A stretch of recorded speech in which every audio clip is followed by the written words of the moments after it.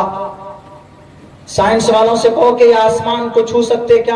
نہیں جی، وہ تو ایک روشنی ہے. لیکن آسمان ہے، اس کا طے اور پرت ہے. جو کہ اللہ کے نبی مسجد اقصی سے پہلے آسمان پر گئے، دروازہ کھولا گیا، وہاں ملاقات ہوئی نبی سے. دوسرے پر پہنچے، تیسرے پر پہنچے، چوتھے پر پہنچے. اور رفتار کتنی تھی پتا ہے؟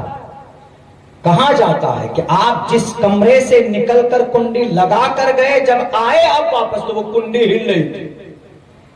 اور اس براق کی رفتار کتنی تھی؟ اس براق کی رفتار جہاں تک نگاہ جائے وہاں اس کا 1 قدم ہوتا تھا. یہ ہے لیزر سائنس.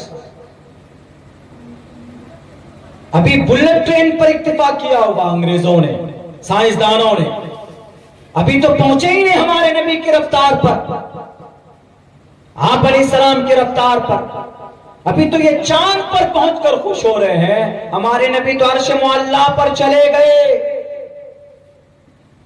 اب اس پر تحقیق چل رہی ہے.